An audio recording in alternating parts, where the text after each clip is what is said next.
beste kijker bij Frontlinie Limburg. Een nieuw initiatief van Michel van Dijken en mijn partner in crime. Want ja, er is wel het een en ander aan de hand, zeker hier in Limburg. En we hebben vanavond maar liefst 6 sprekers erbij gehaald. Ik ga ze even in willekeurige volgorde opnoemen. En dan gaan we even luisteren naar Michel en de reden waarom hij dit initiatief wilde starten. Wel Petra, fijn dat je ook erbij bent, ook alle gasten. Hartstikke fijn dat jullie er vanavond bij kunnen zijn, want ik weet het is een hectische tijd voor jullie. En ja goed, hartstikke fijn dat jullie even dat uurtje hier met ons kunnen praten over wat er allemaal gebeurd is en wat er nog gaat gebeuren. Maar ook jullie ervaringen dadelijk gaan delen in deze hectische tijd. Ik vind het op dit moment heel erg belangrijk dat de mensen met cruciale beroepen aandacht krijgen. Want we hebben allemaal, in het voorjaar hebben we allemaal voor de deur staan klappen en dat is een beetje verwaterd. Hè? En ik vind op dit moment dat er ook nog wel mensen zijn die wat jullie ook echt benaderen op een niet zo'n goede manier. Dus met dit programma wil ik eigenlijk dat er wat meer respect komt voor jullie en ook dat ook de feiten op tafel liggen en ook dat jullie gevoel en ervaring naar buiten komt. Dus dat vind ik heel belangrijk en dat wil ik eigenlijk met dit programma tot 8 uur volbrengen. Mark, jij bent ambulanceverpleegkundige en jij ervaart dus eigenlijk dagelijks de gevolgen ervan als wij ons niet aan de regels houden. Wil jij ons even meenemen, in het kort weliswaar, een dagje op jouw werk? Wat zie jij allemaal voorbij flitsen? Ja, bij ons zien we eigenlijk 2 dingen. We zitten nu natuurlijk midden weer in die golf en merken we dat er weer veel mensen die besmet zijn naar het ziekenhuis vervoerd moeten worden. Mensen die wij vervoeren, die hebben natuurlijk al meer zorg nodig als iemand die op eigen gelegenheid kan gaan. Dus we zien toch vaak zieke mensen. Nu in deze situatie waarin we zitten, is het weer dat we met persoonlijke beschermingsmiddelen naar binnen moeten bij patiënten. Wat voor bescherming heb jij bijvoorbeeld aan? Kun je dat omschrijven? Ja, we zijn natuurlijk in de eerste golf is iedereen zoekende geweest wat werkt en wat werkt niet. En uiteindelijk zijn we met gelaatschermen gaan werken, met de welbekende mondmaskers en met beschermschorten. Dat hebben we weer een tijdje weg kunnen zetten en toen het in de zomer rustiger werd. En na de herfst toe zagen we tot het weer qua besmetting toenam en zijn we weer moeten gaan werken met beschermingsmaatregelen. En nu gaan we dus weer volledig beschermd bij patiënten naar binnen waarin een lage, middel of hoge verdenking is van COVID. En ja, het werkt gewoon anders. Hè? Je bent altijd gewend om in de zorg contact te maken met de mensen en mensen vast te pakken. En nu merk je dat mensen al afgeschrikt worden door hoe je binnenkomt. Hè? Je komt vaak onverwachts binnenvallen. En dan eigenlijk onherkenbaar. En dat is voor mensen kan dat vaak heel ingrijpend zijn. Ja. Nu merken we dat naast de gewone zorg, de COVID-zorg begint toe te nemen. Maar anders als in die eerste golf merken we dat er ook gewoon andere patiënten zorg nodig blijven hebben. Waar het in maart, april op een gegeven moment heel rustig werd met andere patiëntencategorieën. En er bijna geen patiënt meer hartklachten leek te hebben, merken we dat gaat nu ook allemaal gewoon door. En daardoor krijg je wel een grote druk op de ambulancezorg. Want jij bedoelt dus eigenlijk dat dat er een groot gedeelte van de mensen uit de eerste golf, dat die nog steeds zorg nodig hebben, bedoel je het zo? En dat er nu nog steeds enorm veel nieuwe patiënten bijkomen, dat daardoor de druk toeneemt? Ja, zoals tenminste hoe ik het persoonlijk heb ervaren, merkte je dat in die eerste golf, alles lag stil. En het was bijna apocalyptisch als je over straat reed met je ambulance. Daar waar je gewoon normaal gesproken heel veel verkeer op autowegen had en dergelijke, lag nu alles stil. Ja. Mensen durfden ook niet meer te bellen voor andere klachten als voor de verschijnselen van COVID. Dus al die andere zorg die lag eigenlijk stil. Inmiddels zien we dat iedereen ook nog gewoon zich meldt met de andere klachten zoals we die vroeger altijd hadden. De hartklachten, mensen met longproblemen of anderzijds. Dus dat gaat allemaal ook gewoon door.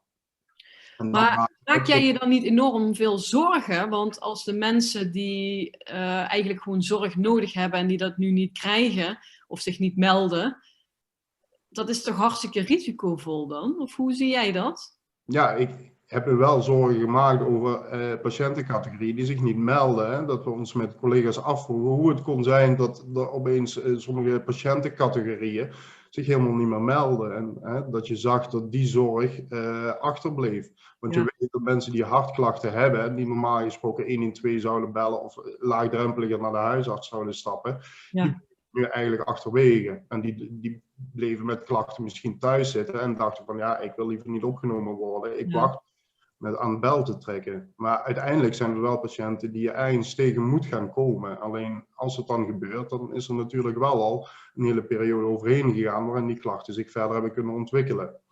Heel begrijpelijk, maar de angst regeert. Is dat eigenlijk jouw conclusie dan daarover? Nou, ja, dat weet ik niet. Ik denk dat wij een heel nuchter volk zijn en met z'n allen daar wel heel goed over nadenken. Dus, maar ik heb niet het idee dat iedereen nu met angst en beven binnen zit, maar wel misschien meer behoudend is om zich te melden. Ja.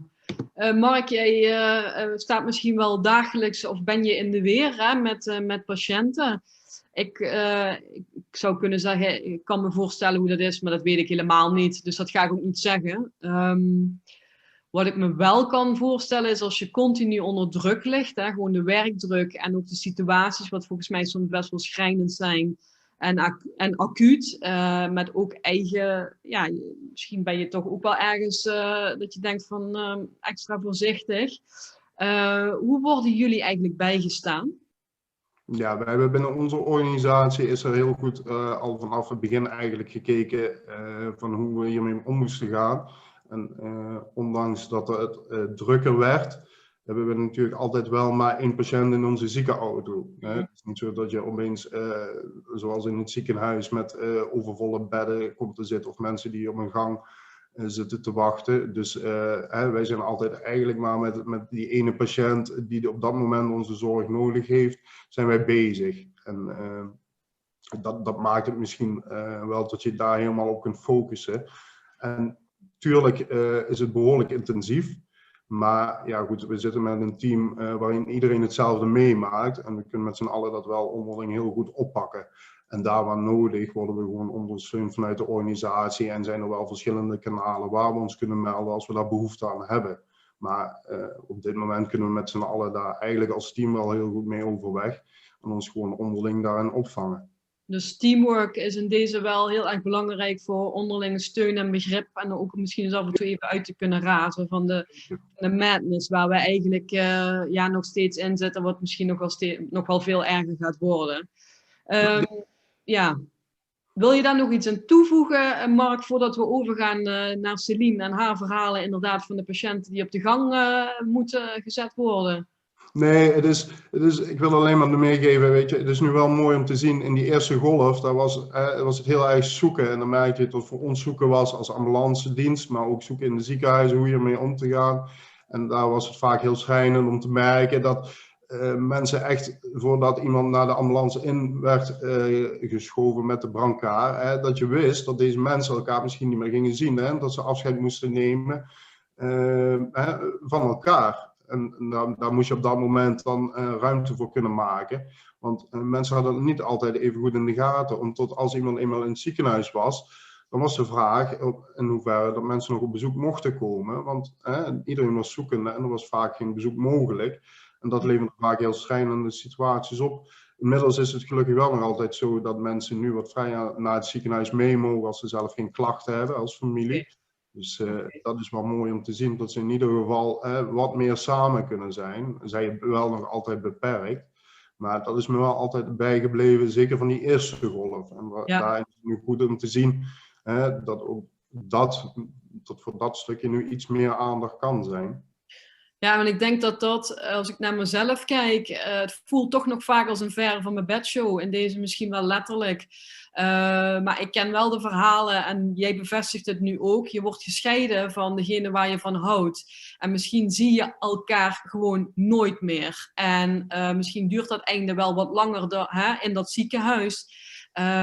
Maar als dan voor jou beslist wordt dat je er niet meer bij kunt, wij moeten beseffen wat dat betekent. Dat je gewoon geen afscheid meer van iemand kan nemen. Of op afstand. En dat wens je natuurlijk helemaal niemand toe. Ik hoop dat het echt bij de mensen gaat beklijven. En ze daar dan dus beter nadenken over wat ze wel of juist niet moeten doen in deze strenge lockdown.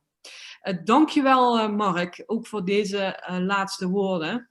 En ik kondigde het al even aan, Celine. Jij bent... Wij hebben eerst Ronald. Oh. Ja. Eerst ik geef de vrouw graag voorrang hoor. Ja, maar dan kom ik niet overeen met mijn PowerPoint.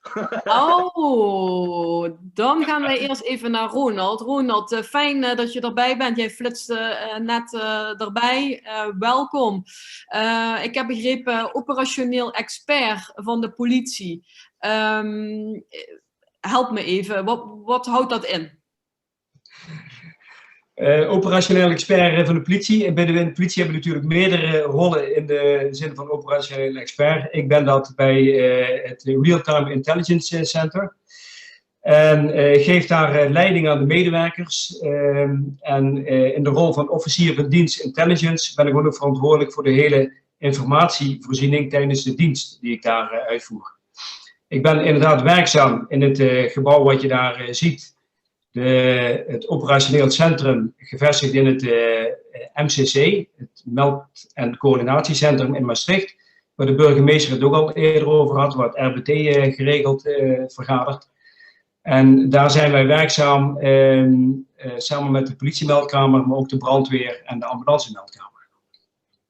Aha, wij zien hier op beeld inderdaad jouw werksetting. Ik zie dat daar ook allemaal maatregelen zijn genomen. Klopt dat? Om jullie als medewerkers ook te kunnen beschermen tegen COVID?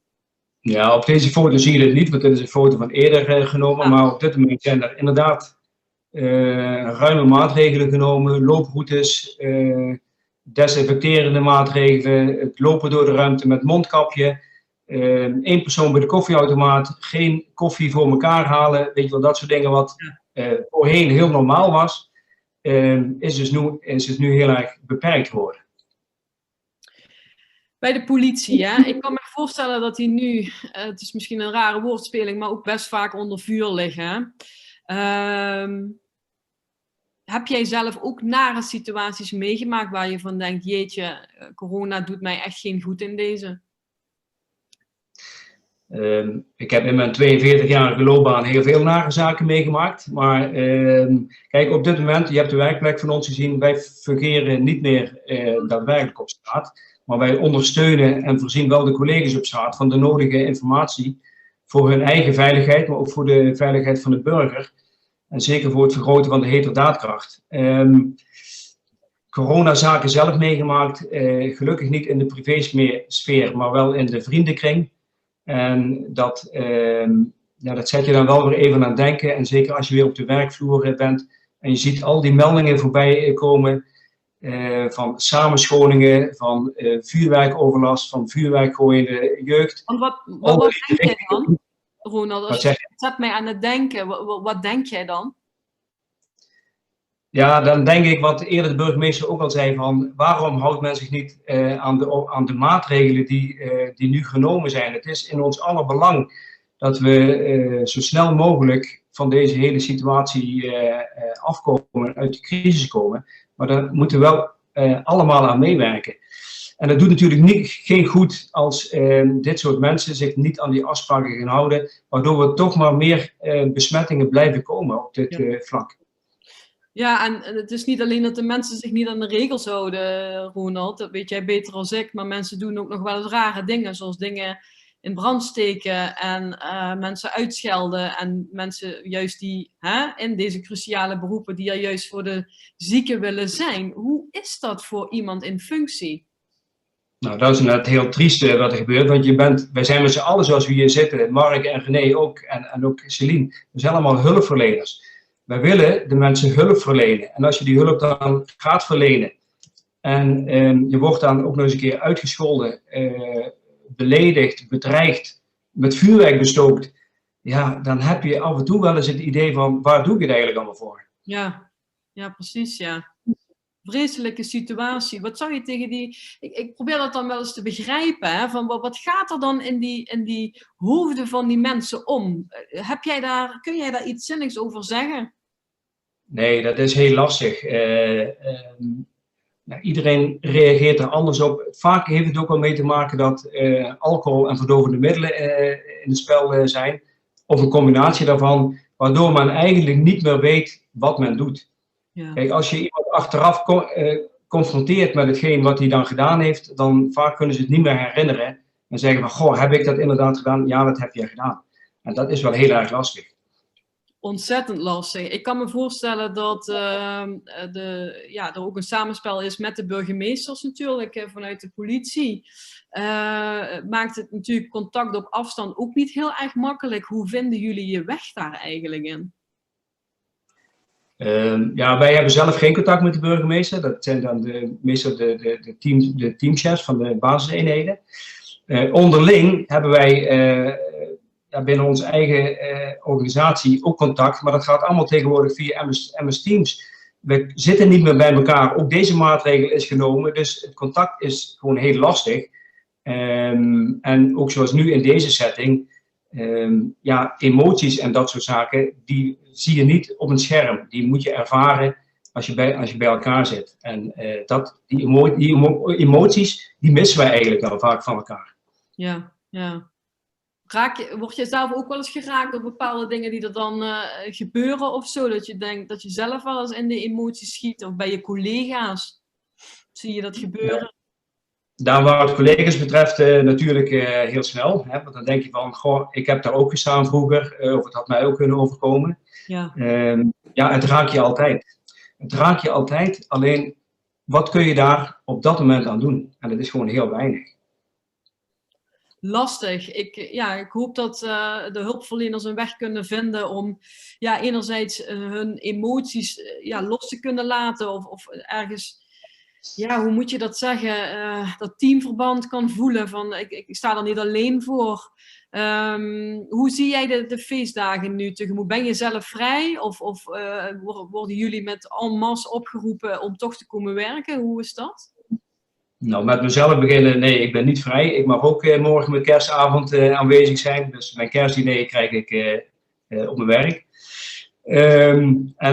Inderdaad, zeker met de nieuwjaars- of de oudejaarswisseling zijn daar extra mensen opgeroepen om in ieder geval die openbare orde te kunnen handhaven. Want dat is wel heel belangrijk. Zeker met alle maatregelen wat er genomen zijn en de informatie wat er nu al ligt, dat een hele hoop mensen zich daar gewoon niet aan zullen gaan houden. Ja, dan moet je gewoon opschalen en moet je voorbereid zijn op het ergste. Ja. Helaas. Helaas, ja, precies, ja. Zie je het wel met enige voorzichtigheid, toch met vertrouwen tegemoet? De feestdagen bedoel je? Ja. Ik heb alle vertrouwen in mijn collega's die dadelijk op straat dienst doen. Die zijn in ieder geval heel goed voorbereid, dat weet ik. Er zit een heel groot team achter. Wat ik al zei, ik kom uit de informatieorganisatie. Al die informatie die is bekend, die wordt constant aangevuld. Dus wat dat betreft zijn we voorzien van goede informatie, waardoor we ook voldoende maatregelen kunnen nemen om deskundig op te treden. Ik hoop dat het allemaal een beetje vlotjes gaat verlopen en dat we vooral de hulpverleners niet met nog meer werk gaan opzadelen die misschien wel uiteindelijk weer in de ziekenhuizen terecht gaan komen. Ik kijk even naar Michel voor de volgorde welke volgende spreker hij graag aan bod wil laten. Want we hebben nog een hele rit te gaan. Ik zie het al in mijn ooghoek. En dat moet Kim zijn. En Kim, je bent weer in de show. Anesthesiemedewerker. Je vertelde daar zojuist al het een en ander over. We zien hier jouw foto waar je weer volledig bedekt bent. Je hebt daar al een keer eerder over gesproken. Is de situatie nog steeds zo dat je zo elke dag met... als je het mondkapje van je gezicht haalt met diepe striemen op je gezicht het werk verlaat? Gelukkig, we hebben in het voorjaar werd alle zorg afgeschaald. Hebben we nood-IC's gemaakt. zoals op de foto te zien is. Dus dan werkte je gewoon of in één grote ruimte waar je continu het pak aan had. Of als we op de intensive care werkten, als je de patiëntenkamer opging. Gelukkig hebben we nu in deze tweede golf tot zover nog veel reguliere zorg kunnen laten doorgaan. En is een deel van mijn collega's werkt op de intensive care. En hoef ik alleen maar, als we een coronaverdachte of een coronapositieve patiënt op de operatiekamer krijgen, dus die een operatie moet ondergaan, hoef ik alleen dan in pak. Dus dan is het niet meer zoals toen, dat ik gewoon de hele nacht zo gekleed was. Maar dan is het alleen voor gedurende een uur of 2 uur, zolang als dat de operatie duurt, dat ik het pak aan hoef. Je bent al vanaf de eerste lockdown in de weer. Nu weet ik dat jij een vrij bezig bijtje bent. Dat doe je ook heel goed en daar zijn we ook hartstikke blij mee. Maar hoe hou je dit vol? En je ziet het toch ook, dat het bij jouw collega's op een gegeven moment toch een beetje klaar is. Zo van vermoeidheid en toe aan vakantie. Maar ja, dat is nog niet, dat is nog geen gegeven. Hoe sta je? Op zich, de zorg op zich, goed, hoort gewoon bij mijn vak. Hè. Dit is gewoon een hele andere vorm van zorg leveren. En ook toen we op de intensive care werkten, je bent buiten je comfortzone op een andere afdeling met andere collega's en dergelijke. Dat maakte het toen heel intensief. Op zich, het zorgen voor een coronapatiënt is voor mij zorg voor een patiënt. Waar ik vooral veel moeite mee heb, is de maatschappelijke benadering momenteel. Zoals er in het voorjaar. Ja, en dat er in het voorjaar heel veel begrip en steun voor ons was. Maar dat er nu vanuit zoveel kanten zogenaamde medici allerlei uitspraken doen. Mensen die gewoon zeggen van ik ben in het ziekenhuis geweest en er is helemaal niks aan de hand, want het is hartstikke rustig. Ja, ik mag ook hopen dat je niet zomaar een intensive care op kunt lopen om daar te gaan kijken hoe de mensen erbij liggen. Maar ook mensen die zeggen van ik heb van mensen die in het ziekenhuis werken gehoord dat het allemaal helemaal niet zo erg is en dat het allemaal opgeklopt is. En dat soort verhalen gaan allemaal in eigen leven leggen. Ja, wat zou je tegen die mensen willen zeggen? Ja, die mensen kunnen er ook niks aan doen. Want er zijn natuurlijk toch op een of andere manier mensen die vanuit een functie dingen roepen. En ook vanuit de zogenaamde wetenschap dat tweeledige berichten naar buiten komen. Dus ik kan me ook heel goed voorstellen dat mensen die allerlei berichten lezen, dat je niet meer weet wat je moet geloven. En dan ben ik er gewoon blij om dat er gewoon mensen in mijn omgeving zijn die gewoon mij rechtstreeks benaderen en zeggen: Kim, ik hoor dit. Vertel jij me nu eens hoe jij het ziet.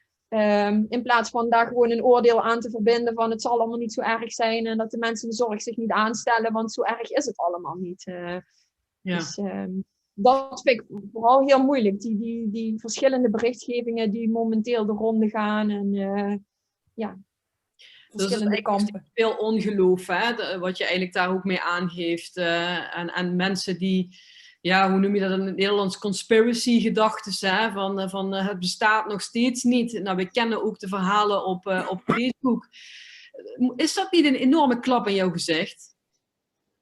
Ja, dat vind ik dat is waar ik de meeste moeite mee heb. Niet de coronazorg aan zich en dat ik een jaar voorzichtig moet zijn met Kerstmis of dat we meer moeten werken of dat hoort bij mijn vak. En dat is ook allemaal, dat doe je ook gewoon voor de maatschappij. Je bent ook voorzichtig met andere mensen. En dan denk ik, als dat van mijn hele leven is waar ik me even een jaar in moet aanpassen, allemaal prima. Maar dat er zoveel mensen zijn die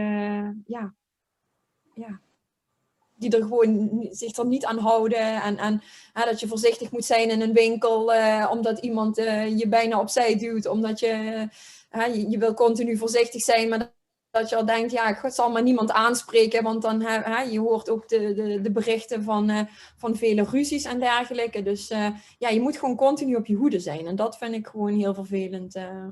Ja, snap ik. Fijn daarom extra dat je toch vanavond dit ook wilde toelichten.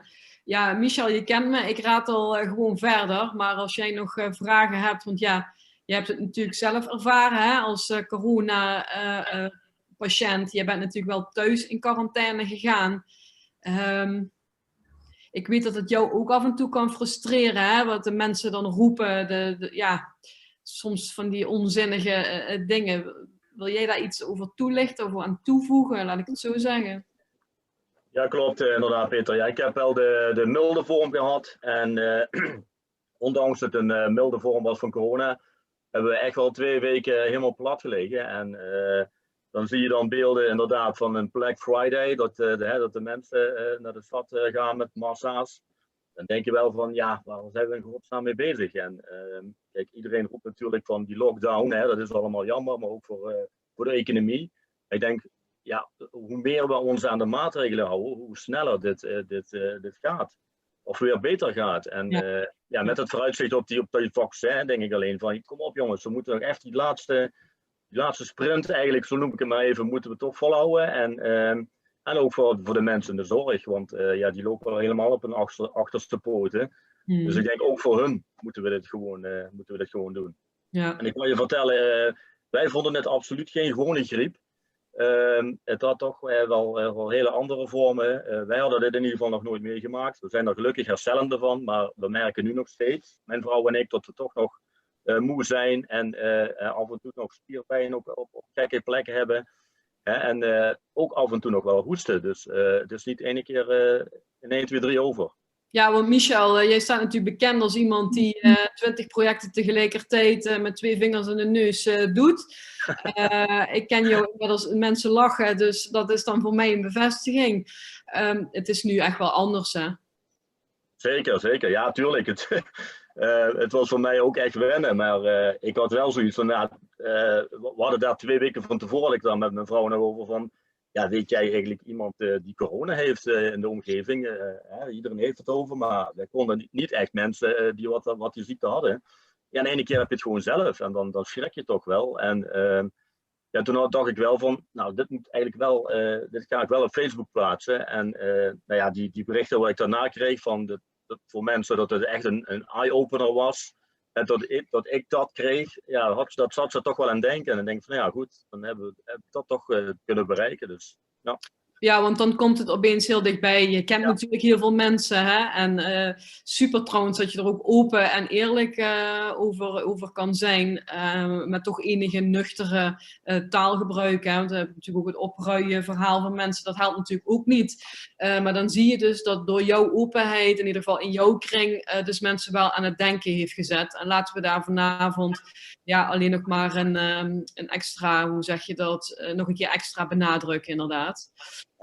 Fijn dat je dit even wilde toelichten. Ik denk dat we doorgaan naar de volgende spreker. Ik laat me even verrassen wie dat gaat zijn. Aha, dat is René Dirks. En ik ben helemaal niet bekend. Ik heb geen mensen, zeg maar, in de brandweer in mijn omgeving. René, je bent brandweercentralist. Neem me even mee, wat houdt dat in? Nou, ik ben werkzaam op Meldkamer Brandweer. Meldkamer Brandweer komen de 112's binnen. Een collega neemt die aan. Die noteert wat er aan de hand is. De tweede, dat kan ik dan toevallig zijn, die stuurt de eenheden aan in het veld. En dan hebben we nog een collega en die doet dan de overloop. Mochten er meer 112's binnenkomen of andere zaken. Dus wij sturen de collega's aan in het veld, door heel Limburg. Dus als er ergens brand is, dan weet jij waar dat is. En dan zet jij de troepen in. Noem je dat zo? Troepen nee, troepen is in het leger. Hoe noem je dat? Ja. De eenheden. De eenheden noemen ze dat. Nou, je ziet het. Een echte leek is hier vragen aan stellen. Wat is de invloed van corona op jouw dagelijkse werk dan? Laat ik het zo zeggen. In het begin, dat was rond carnaval, zijn we zelf nog op vakantie geweest. We kwamen aan in Gambia en daar schrokken we. Want in Nederland was eigenlijk nog niks. En in Gambia werden de temperaturen gemeten. Handen moesten gedesinfecteerd worden. Dus dat was wel even raar. Want wat gebeurt er nou? Want thuis hebben we het niet. Komt even een hond tussendoor, ja. En we kwamen terug in Nederland en we konden gewoon doorlopen in Maastricht. We konden gewoon naar huis toe, koffers pakken en wegwezen. Dat werd helemaal niet gecheckt. Ja goed, het zij zo. Was februari, was het begin maart. Maar dan kwam je daarna terug op de meldkamer. En we zitten vlak bij de ambulance. En dan komen de intakegesprekken binnen. En dan was het alleen maar corona verdacht. En ik hoorde, is hier aan de hand? ja, dan schrik je wel even. Dan ga je toch wel even nadenken van wat gaat er gebeuren? Wat staat ons te wachten? En wat zag je voor beelden voor je dan? Ben je iemand die visualiseert en ziet dan een enorme stroom aan mensen die naar het ziekenhuis moeten vervoerd worden? Of wat zag je dan allemaal voor je? Ik denk dat we op een meldkamer allemaal in plaatjes en beelden denken.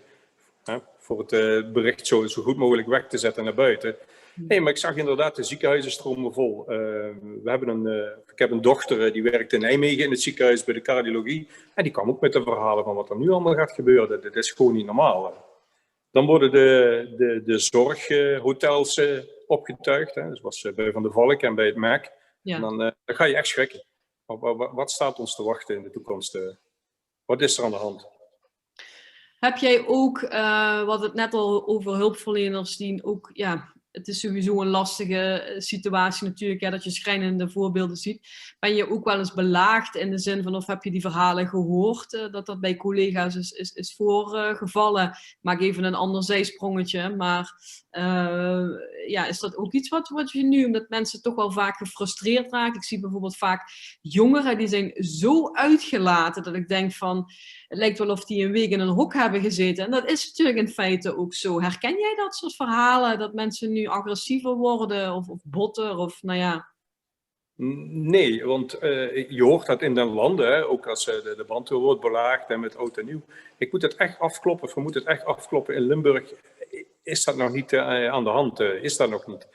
Dus, ik heb het wel eens meegemaakt bij een incident dat iemand de politie ging belagen en dat een collega van de brandweer de politie heeft moeten helpen om die man rustig te krijgen. Maar die man ging voor ons aan de kant, we waren zijn huis aan het blussen. Maar dat wij belaagd werden, nee, heb ik nog niet meegemaakt. Ik hoop het ook niet mee te maken. Nee, dat kan ik me helemaal voorstellen.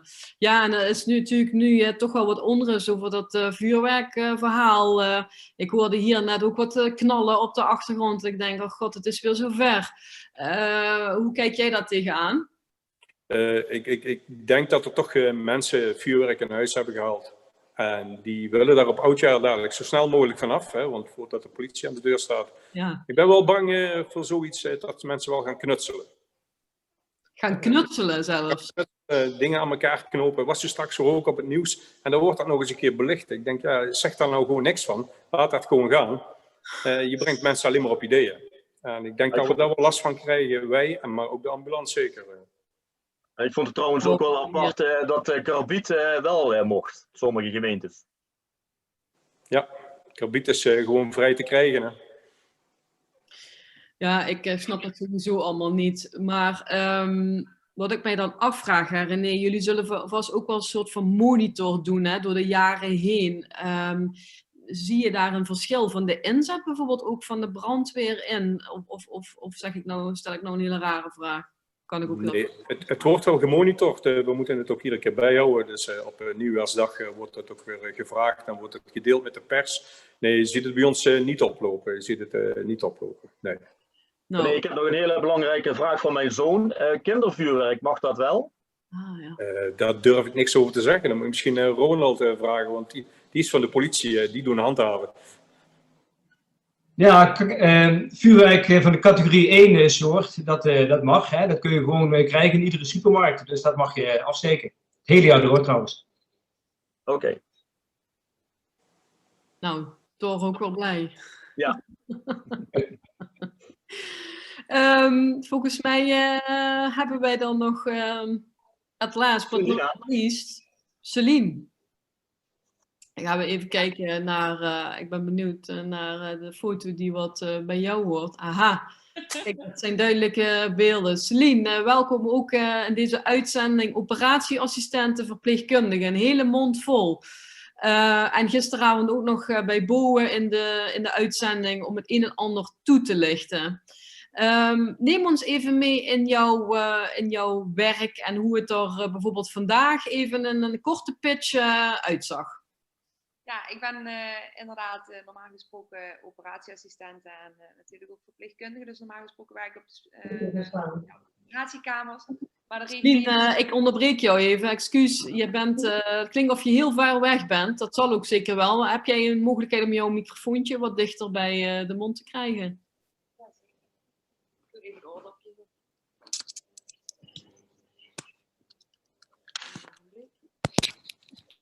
Want het is natuurlijk vrij bijzonder dat Celine in de uitzending was bij Bo, waar zij met nog 3 andere, volgens mij verpleegkundigen, toelichting gaf over hoe de ziekenhuizen steeds meer vollopen en wat dat betekent voor hun dagelijkse taken. Celine, we gaan het even opnieuw proberen. Ja, hallo. Hoor je me nou beter? Super. Ja, nu ben je beter te horen. Oh, fijn. Ja, nou, dus inderdaad, zoals je net inderdaad al zei, nou, de reguliere zorg is behoorlijk omlaag gegaan binnen het Zuiderland, vanwege de toestroom van COVID-patiënten natuurlijk. En daardoor zijn dus minder dan de helft van de operatiekamers nog maar open. Ik ben nou sinds 2 maanden aan het uithelpen op de spoedeisende hulp in Sittard.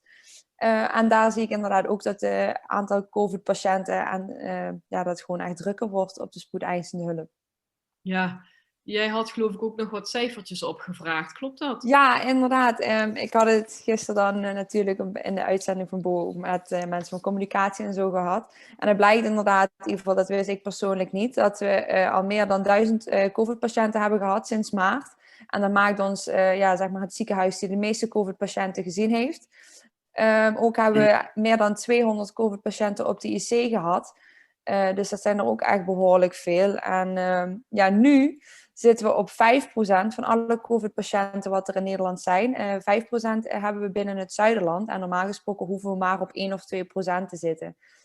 Dus ja, dat zijn inderdaad wel cijfers waar je aan ziet dat het behoorlijk op het lopen is. En dat het ook steeds drukker wordt. En ik merk op de AZH inderdaad ook wat ik gisteren bij Bo heb verteld. Dat het gewoon echt drukker wordt. Dat we op een gegeven moment niet meer weten waar we de patiënten moeten neerzetten of moeten behandelen. En dat het dan inderdaad de niet-COVID-patiënten, dat we plaats aan het creëren zijn op de gang om ze daar te behandelen. Dus 1 vraag, die gaat de hele tijd door mijn hoofd. En die had ik eigenlijk al de hele avond. Dus die wil ik eigenlijk op het einde ook wel aan iedereen even stellen. Dus voor de rest denk daar al even over na. Ik ga hem aan jou als eerste stellen, Celine. Mm. Waarom kan het niet landen bij mensen dat wij dit serieus moeten nemen? Ik snap het niet. Ik heb het antwoord ook niet. Ik heb er al best wel vaak over nagedacht. Kun jij mij daar iets over meegeven dat ik dat een beetje kan begrijpen? Want ik snap het niet meer. Misschien jij wel. Nou, ik denk voornamelijk dat het bij mensen is dat ze het misschien niet van dichtbij hebben meegemaakt. Zodra dat mensen een familielid hebben gehad, of een buurvrouw, of een oma, of collega's, dan pas komt het eigenlijk dichtbij, dit hele corona-verhaal. Dan zou je toch denken, met het oplopende en nog steeds rap stijgende cijfer, dat bijna nu iedereen wel zoiets moet hebben van, nou, het is me nu wel duidelijk. Ik heb dat gevoel nog steeds niet, namelijk, dat bij meer mensen... Ja, precies. En ik denk ook dat het besef bij steeds meer mensen komt. Maar ja, laten we eerlijk zijn, iedereen is eigenlijk wel coronamoe. Iedereen zou graag met mooi weer nog eens een keer op het terrasje willen zitten of ergens anders naartoe willen gaan. Ja. En ik denk dat wij in de zorg ook allemaal wel coronamoe zijn. En we zijn nou ook nog steeds met de schouders eronder en we rennen ons de benen uit het lijf. En ja, ik snap ook wel dat heel veel mensen zoiets hebben van, het duurt lang. Maar ja, ik hoop gewoon dat we dit gewoon met z'n allen nog even vol kunnen houden. En dat we de piek hier in het zuiden in ieder geval ook echt wel omlaag zien gaan. Hoe hou jij dit allemaal vol? Nou, ik heb natuurlijk de afgelopen weken ook echt wel heel veel gewerkt. En ik heb af en toe ook echt wel dat ik na een dienst denk van, het was me weer een drukke dienst. Maar ik vind het heel erg dankbaar werk ook wel om te doen hoor. Want mensen die zijn ook wel heel erg dankbaar elke keer nadat ze geholpen zijn. Of als je even de tijd voor ze neemt natuurlijk. Ja. Ondanks dat het heel erg druk is. Want mensen maken natuurlijk ook dat het heel erg druk is. Ja. En ik verwerk het eigenlijk heel erg goed om door met andere mensen erover te praten. Wat blieft? Celine, hoeveel keer ben jij al getest? Ik ben in totaal nu 4 keer getest geworden. Ja. Dat moet geen pretje zijn, hè? Ja, ik weet het zelf niet. Ik heb geen klachten gehad en ik hoop ook zeker gezond te blijven. Ja, ik kan me leukere dingen bedenken. Ja. Maar het is inderdaad geen pretje. Maar ja, weet je, dat heb je ervoor over als het noodzakelijk is. Nou, ik vond het wel bizar dat je dus met hetzelfde stokje wat in de keel gaat, ook in de neus gaat. Ja, er zijn verschillende testen. Sommige testen is inderdaad 1 stokje in de neus en 1 stokje in de mond. Dat doen we ook zo op de spoedeisende hulp. Maar er zijn inderdaad ook andere varianten op de testen, ja. Nou, het klinkt in ieder geval heel smaakvol, maar ik zag ook wat mensen knikken van nee, dat klopt niet. Wilde daar nog iemand op reageren? Nou, ik wil wel even reageren. Ik ben al zelf al 2 keer getest.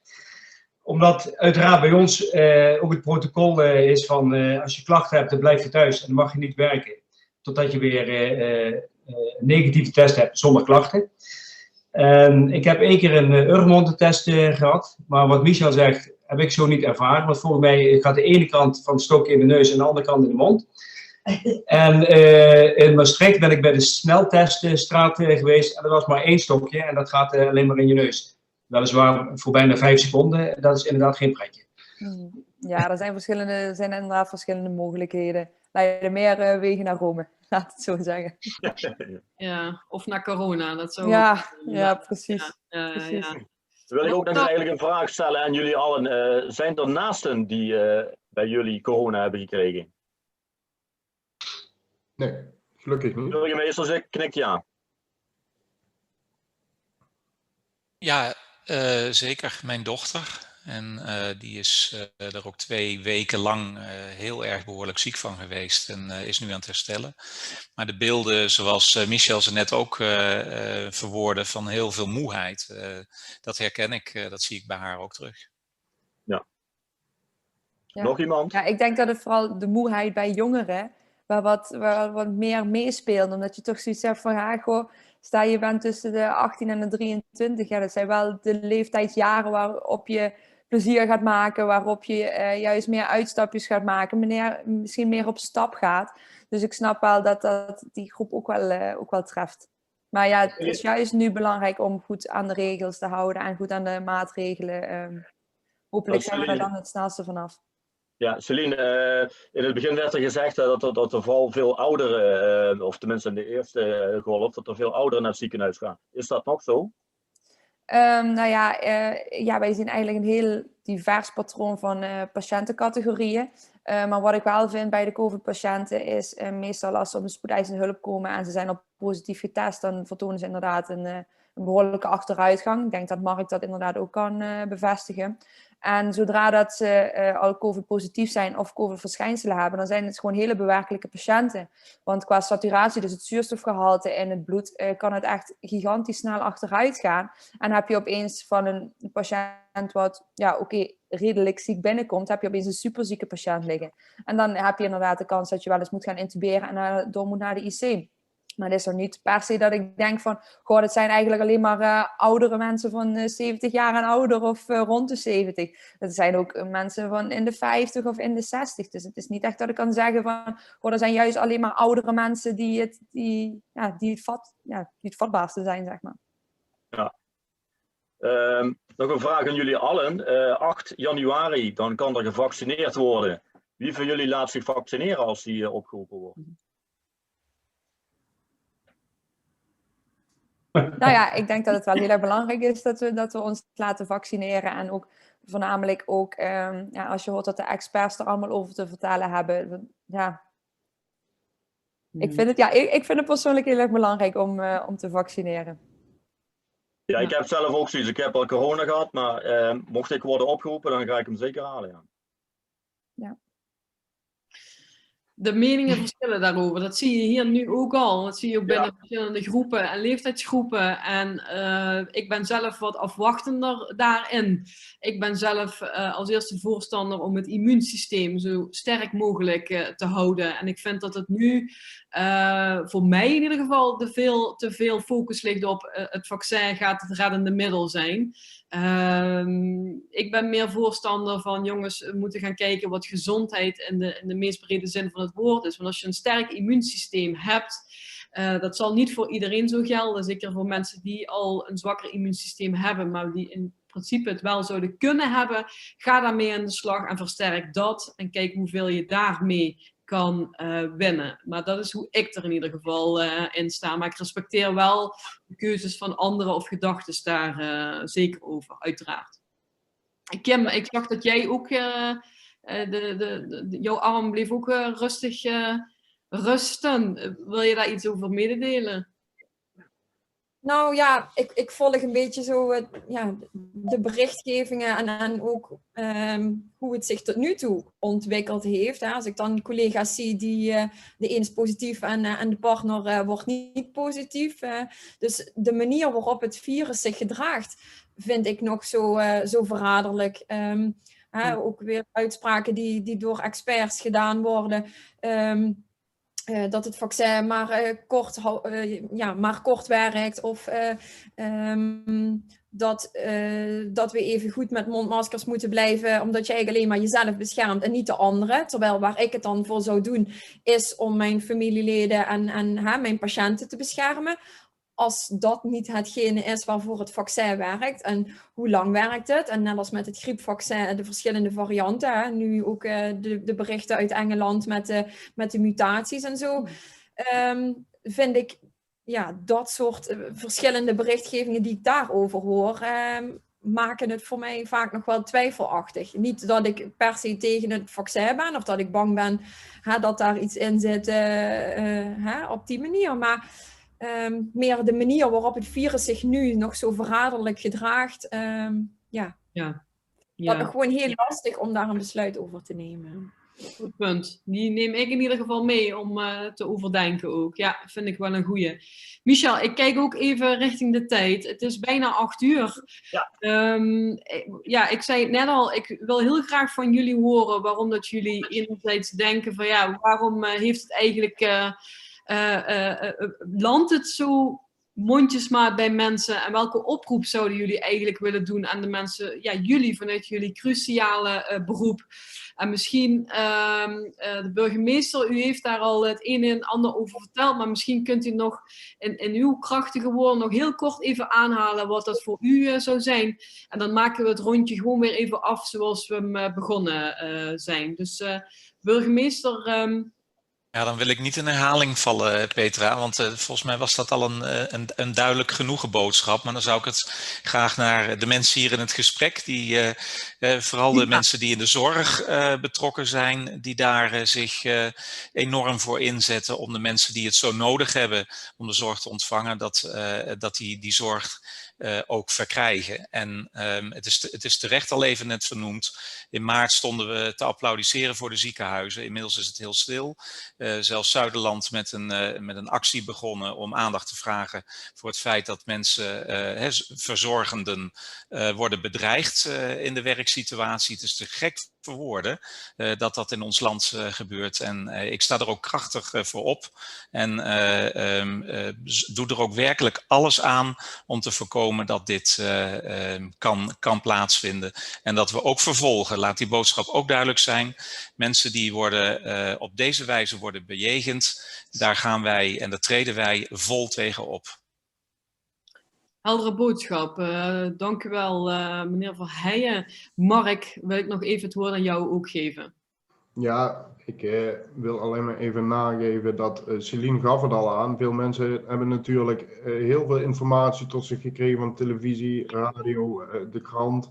Maar voor veel mensen is de COVID nog niet tastbaar geweest, omdat ze het nog niet mee hebben gemaakt in de familie of in de nabijheid. En dat maakt het natuurlijk moeilijk om je te houden aan afspraken die toch voor iedereen beperkend zijn. Maar dat is wat we nu weten, het enige wat helpt, om gewoon die afstand van elkaar te bewaren en met zo min mogelijk mensen in contact te komen om die verspreiding tegen te gaan. En dat is ook wat ik denk dat gewoon het belangrijkste is wat we mensen mee moeten geven, om te voorkomen dat de zorg dadelijk totaal overbelast wordt. Want we zitten al gewoon met heel veel besmettingen en het neemt alleen nog maar toe. Om te voorkomen dat dat nog verder toeneemt, moeten we ons gewoon houden aan wat men bedacht heeft en die social distancing proberen gewoon te handhaven. En dat, op dit moment is dat heel zuur, want ook ik ben iemand die liever erop uitgaat dan onder mensen is. Maar dat is de enige manier hoe we dit virus onder controle krijgen. Ja, en ik denk inderdaad ook dat niet alleen het houden aan de richtlijnen heel erg helpt, maar ook dat mensen ook wel begrip hebben voor mensen in de zorg. En ook dat ze respect hebben en ook geduldig zijn. Want zodra dat het druk is, of dat de ambu het druk heeft, of dat wij het druk hebben, of de politieagenten of weet ik wat, dat ze ook het geduld hebben om te wachten om bijvoorbeeld zorg te krijgen. Van ja jongens, jullie moeten heel even wachten, want is heel erg druk. En niet dat je dan in ene keer een grote mond terugkrijgt of weet ik wat. Maar dat er gewoon geduld en begrip is van andere mensen naar ons toe. Naar ons als hulpverleners. Laat het hopen. Goede toevoeging, Celine, sorry. Ronald. Ja, ik denk dat we in de media heel veel dingen zien die niet goed gaan. Mensen die zich niet aan de maatregelen houden. Maar het overgrote deel van de Nederlanders houdt zich wel aan de maatregelen. Ik denk dat we dat ook moeten benoemen. Want dat is wel zo, als je gaat kijken naar de cijfers. En daarnaast kan ik alleen maar zeggen van, want we zitten hier allemaal met hulpverleners. Respect voor al de hulpverleners. Maar blijf vooral met je handen af van de hulpverleners. Want die hebben met z'n allen heel hard nodig. Ja. Helder, wat mij betreft in ieder geval. Even kijken, René, kom ik nog even bij jou en daarna bij Kim. Ja, ik denk dat de mensen uit onwetendheid niemand in de omgeving hebben die wat corona-klachten heeft of corona-ziek zijn. Dat een van de problemen is van de mensen die wat ervan afstaan, hè, ver van mijn bedshow. We hebben zelf een dochter die heeft in het begin van de coronatijd corona gehad. Nu heeft ze klachten gehad. En dan heb ik nog een buurvrouw, hè, 42 jaar, en die loopt er dan bij van iemand van 80. Dan denk ik, jongens, let eens op, hè. Kijk eens om je heen, wat het doet, het corona. Maar wat Ronald ook aangeeft, een merendeel van de mensen die houdt zich aan de regels. Het is maar een kleine groep die wat er tegen optreedt. En die lezen dan net de verkeerde pagina's of die halen net de verkeerde media naar voren. En die houden zich dan daaraan.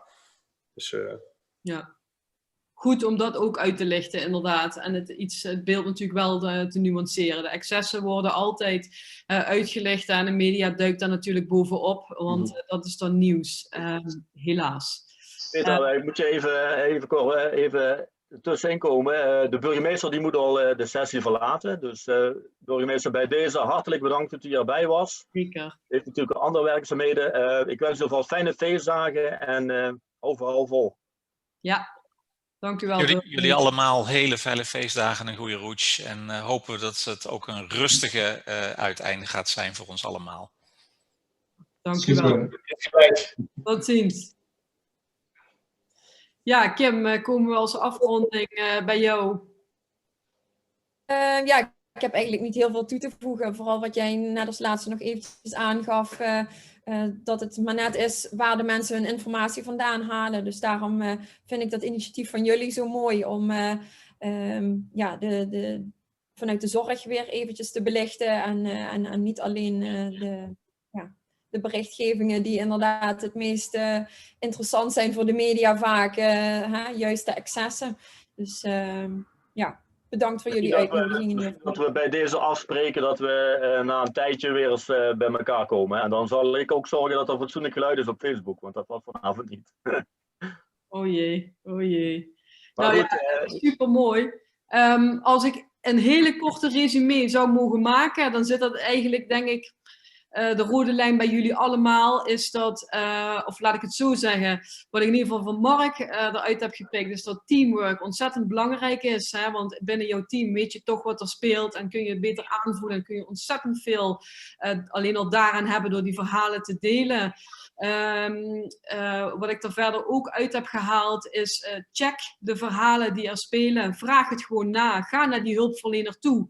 In plaats van de huid vol te schelden, leef je eens in de ander. Of ga juist dat gesprek aan van, ik lees of hoor dit, zus en zo. Hoe zit dat nu eigenlijk? En ga verhaal halen. Want iedereen heeft wel iemand in zijn omgeving die wat in de hulpverlening zit. Of jullie als cruciaal beroep. Ik hoop dat ik daar de rode lijn een beetje wel mee heb kunnen pakken. Ik ben in ieder geval heel erg blij dat jullie vanuit hele verschillende disciplines vanavond wilden intunen, noem ik het maar even.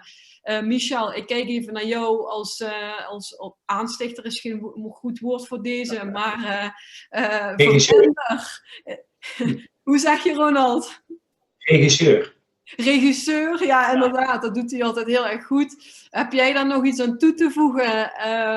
Nee, we hebben helemaal niks aan toe te voegen. En bij deze nog heel veel respect voor jullie. Ik wens jullie het allerbeste. En hopelijk komen we daar allemaal, kijken we over een tijd op een goede manier op terug. Dat we er ook misschien wel dingen van leren weer. Dus hartstikke bedankt dat jullie erbij waren vanavond. Ja, dankjewel allemaal. Ja.